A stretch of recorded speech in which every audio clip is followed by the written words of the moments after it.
गुजारिश है कि वीडियो को लास्ट तक देखें ताकि बात पूरी तरह समझ में आए। देखो, आपकी बहन पे जुल्म हो रहा हो बहनोई की तरफ से, आपको पूरी सूरत हाल का पता है कि बहनोई को कैसे सेटिंग पे लाना है, कितने चित्रौल लगाने हैं, कितने भाई इतने भी ना लगे कि अलहदगी हो जाए।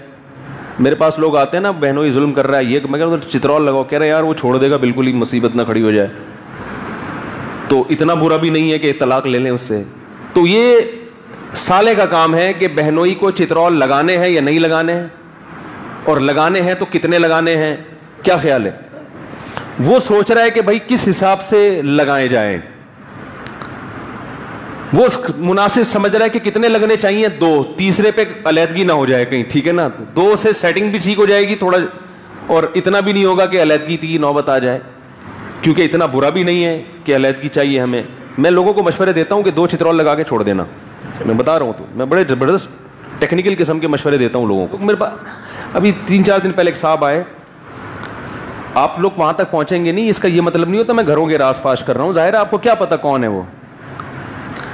बहनोई के हालात बता रहे थे कि ये कर रहा है, वो कर रहा है। मैंने कहा पहले पूछूं तो सही, बाज़ दफ़ा इल्ज़ामात भी लगाए जाते हैं कि पूछूं तो सही क्या जुल्म कर रहा है, हो सकता है वो जुल्म ना हो, आप उसको जुल्म समझ रहे हो, बाद लोग इसको जुल्म समझते हैं। एक खातून ने कहा मेरे बहनोई ने खुद 40,000 का मोबाइल रखा है, बहन को सिर्फ 10,000 वाला लेके दिया हुआ है, खुद उन्होंने करोला रखी हुई है, बहन को FX लेके दी हुई है। तो मैंने कहा यार ये तो इतना नहीं, ऐसा करोगे तो कोई भी नहीं आएगा भाई, इतनी ज़्यादा हो गई। मैंने कहा ये जुल्म नहीं है। तो बाज़ दफ़ा जुल्म का दिमाग में तस्वुर ही कुछ और बिठाया हुआ होता है। तो मैं फिर डिटेल पूछता हूँ क्या कर रहा है, किसको आप जुल्म कह रहे हो। फिर उन्होंने जो डिटेल बताई कि गाड़ी के पेट्रोल के पैसे भी किससे लेता है, हमसे। सही है ना, बहन को सारा खर्चा हम दे रहे हैं, और बहनोई को भी किसने पाला हुआ है, हमने। तो जब मेरे पास ऐसा केस आता है ना, मैं उनसे कहता तो नहीं, नाराज होंगे, दिल में होता है कि मेरा दिल चाह रहा है कि उसके बजाय चित्रौल किसके लगने चाहिए, बोलो भाई, आपके लगने चाहिए।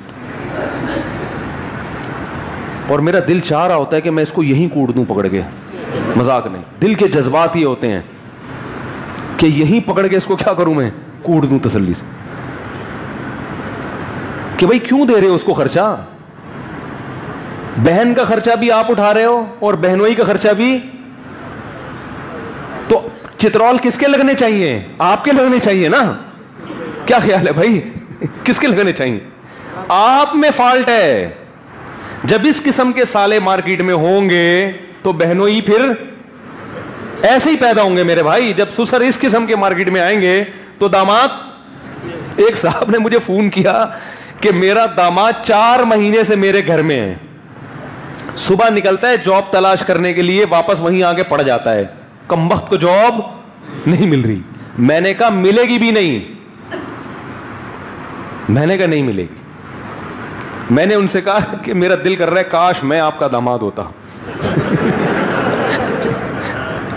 सऊदी अरब की अदालत में केस गया, एक साहब ने अपना वाकया मुझे सुनाया, कह रहे मैंने अपने दामाद के हालात सऊदीया में बताए ना कि वो ये कर रहा है, और हम उसको खिला भी रहे हैं, हम उसको पिला भी रहे हैं, फिर भी जुल्म भी कर रहा है बेटी पे, बर्दाश्त भी कर रहे हैं, और हमने इतना जहेज भी दिया, सऊदी अरब में जहेज तो है नहीं।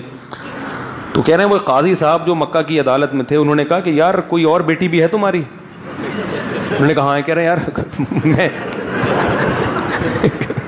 वो हंसते हुए बता रहे थे, वो जज ने कहा कि यार ऐसे ससुर अगर हमें मिल जाएं तो 4 महीने से घर में पड़ा हुआ है, सुबह जाता है और शाम को वापस। मुझे कहने लगे क्या करूं मैंने कहा कान से पकड़ के बाहर निकालो। कह रहे वो तो कहेगा यार मैं तो फिर मैं कहाँ रहूंगा, मैं बीवी को कहाँ लेके जाऊंगा। मैंने कहा चलो बच्ची को अपने घर में रख लो, ऐसा ना रोडों पे लेके घूम रहा उसको कान से पकड़ के बाहर निकाल दो। बोलो भाई भीख मांग के खाओ, फुटपाथ पे रात गुजारो, ये ऑप्शन कौन सा है, बी वाला चल रहा है, बी वाला, बल्कि सी में आता है ये किस में आता है, सी। मैंने कहा उसको बोलो कि कुछ भी करो, सुट्टे लगाओ बाहर जाके, चर्स पियो, हीरोइन पियो, हमें कोई गरज नहीं है, इस घर में उस वक्त आने की आपको इजाज़त होगी बच्ची को लेके जाने की जब आपकी प्रॉपर जॉब होगी और आप अर्निंग शो करोगे कि मेरी इतनी अर्निंग है और मैं इसमें खिला सकता। कह रहे हैं वो फिर तलाक ना हो जाए। मैंने कहा हो जाए तो इससे ज़्यादा खुश नसीबी की क्या बात होगी। तो मैंने कहा ऐसे आदमी से तो तलाक मिलना अल्लाह की नेमत है। वो फिर तलाक हो गई उनमें, फिर उसकी कहीं और शादी भी हो गई अल्हम्दुलिल्लाह। तो वो जो साहब कह रहे थे कि पेट्रोल के पैसे भी हम, अब मुझसे मशवरा लेंगे हमें क्या करना चाहिए। तो मेरा दिल चाह रहा था कि वो मुझे एक लतीफ़ा याद आ रहा था। एक खातून अपने मियाँ को ले गई डॉक्टर के पास जो डिप्रेशन के मरीज़ थे। डॉक्टर ने नींद की गोलियां दी, डिप्रेशन के मरीजों को नींद की गोलियां दी जाती हैं ना। तो खातून ने कहा ये नींद की गोलियां मैं इन्हें कब खिलाऊं। तो डॉक्टर ने कहा ये आप खाएं। ये गोलियां कौन खाएगा? आप। जितना ज्यादा सोएंगी इतनी जल्दी ये स्ट्रेस से बाहर निकलेंगे। वो डॉक्टर समझ गया कि इनकी वजह से ये किस में गई हुई हैं। वो बोलने के स्टाइल से डॉक्टर को अंदाजा हो गया ना कि जब डॉक्टर ने सोचा मैं स्ट्रेस में आ रहा हूं इनकी बातें सुन के, तो वो बेचारा, तो डॉक्टर ने बोला कि गोलियां कौन खाएगा। तो मेरे भी दिल चाहता है जब इस तरह के लोग मेरे पास आते हैं, मैं कहता हूँ चित्रौल किसके लगने चाहिए? आपके लगने चाहिए और आप जैसे लोगों के लगने चाहिए। तो फिर मैंने उनको तो नहीं कहा, मैंने कहा ऐसा नाराज़ हो जाए, बोले मुफ्ती साहब से इतनी मोहब्बत से आए हैं बात करने और ये हमें चित्रौल की बात कर रहे हैं। तो मैंने उनको बोला कि भाई इसको लगाओ चित्रौल ठीक ठाक तरीके से। कह रहे नहीं वो तो बहनों ही है, वो तो ये ना हो जाए, घर ना उजड़ जाए। मैंने कहा ऐसे घर का करना क्या बचा के भाई, क्या करना है बचा के ऐसे घर का? उजाड़ो ऐसा घर। ये ऑप्शन सी है, ऑप्शन सी, उजाड़ो। मैंने कहा उसको बोलो तमीज से, इसका खर्चा भी तू उठाएगा, बहन का भी, और अपना भी कम बहुत तू उठाएगा, और आइंदा पेट्रोल के पैसे मांगने आया ना फिर देख करते क्या है। मैंने कहा ऐसे बात, आंखों में आंखें डाल के बात करो। इसमें झुकना उसके सामने नहीं। अखलाक नबी सल्लल्लाहु अलैहि वसल्लम मुस्कुरा के बात करते थे मगर ऐसे लोगों के साथ इस तरह के लोगों के साथ मुस्कुरा के बात नहीं करते थे। तो वो फिर वही डर होता है तलाक हो जाएगी। मैंने कहा भाई लेना चाहिए ऐसे मौके पे तलाक लेनी चाहिए। उसको इंसान का बच्चा बनाओ, मोहलत दो उसको, फौरन तलाक की तरफ ना हो, मोहलत दो। बोलो भाई आज से आपका दाना पानी बंद, इसको भी यहाँ से लेके जाओ, घर भी खुद प्रोवाइड करो, कमाओ भी खुद, इसको भी तुम्हारा बाप भी खिलाएगा इसको और तुम भी खिलाओगे।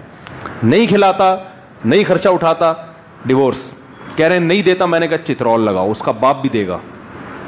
चित्रौल लगाओ, उसका बाप भी देगा इंशाअल्लाह। कुंडी लगाओ कमरा बंद करके और तमीज से तलाक देगा इंशाअल्लाह। तो वो खातून को मैंने बताया कि अगर वाकई जुल्म हो रहा है भाई, शोहर बहुत ज़्यादा अगर नाकाबिले बर्दाश्त है, अव्वल तो खुद से फैसला नहीं करो, किसी के तीसरे के पास लेके जाओ। क्योंकि बाज़ दफ़ा ख़वातीन को गलतफहमी होती है कि शोहर हुकूक नहीं अदा कर रहा, वो अदा कर रहा होता है।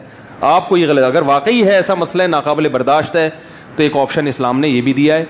तो और मैंने अर्ज़ किया कि कुरान के अल्फाज क्या हैं, फ़मन आफ़ा व अस्लह, जो मुआफ़ करे और मुआशरे की इस्लाह कर दे। मुआफ़ करने में मुआशरा सुधर रहा हो, फ़इन्न ज़ालिका मिन अज़्मिल उमूर, अल्लाह फरमाते हैं ये बड़े जिगरे का काम है, ये पैगम्बरों की सुन्नत है। अज़्मुल उमूर तो अम्बिया थे। ऐसे तब माँ बाप की कड़वी कसीली बर्दाश्त करने से मुआशरे में इस्लाह आती है। समझ रहे हो कि नहीं समझ रहे? इससे मुआशरे में क्या होती है? भाई बूढ़ा बाप है, बूढ़ी माँ है, उसने तुम्हारी खिदमत की, बर्दाश्त कर लो। वो बेचारे क्या बिगाड़ लेंगे तुम्हारा? उन्होंने दो चार हाथ लगा दिए, मार लिया तो खा लो मार। बूढ़े बाप की मार में अल्लाह ने क्या रखी है? बड़ी जरखेजी है।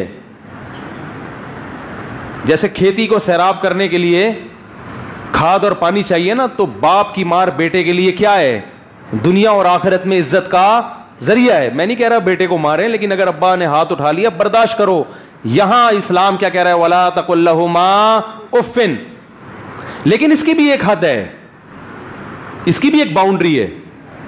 अगर इतना ज्यादा बाप जुल्म कर रहा है औलाद पर कि औलाद के लिए बर्दाश्त से मामला बाहर, बहुत कोशिश कर ली, लेकिन एक अल्लाह ने रबड़ का तो नहीं बनाया ना, लोहे का तो नहीं बनाया, हमें लचक रखी है। तो फिर ऐसे लोगों को मैं मशवरा देता हूं कि भाई अगर वाकई इस तरह से हो रहा है तो फिर आप वालिद से अलहदगी इख्तियार कर लो। लेकिन ये इंतहाई आखिरी दर्जा है, अक्सर तो बर्दाश्त ही करना पड़ता है। लेकिन अगर बहुत ज़्यादा मामला ख़राब हो गया है तो फिर इससे पहले कि स्ट्रेस में जाओ, डिप्रेशन के मरीज़ बनो, अब्बा से बोलो भाई अलग घर चेंज कर लो। अब्बा वो कह रहे हैं गैरत के ताने देंगे, घर बदल रहा है। मैंने कहा कोई बात नहीं, इसमें गुनाह नहीं मिलेगा। ये जो हो रहा है ना, आपस में जो नफ़रतें फैल रही हैं, बड़े नुकसान से बचने के लिए छोटा नुकसान बोलो भाई, बर्दाश्त किया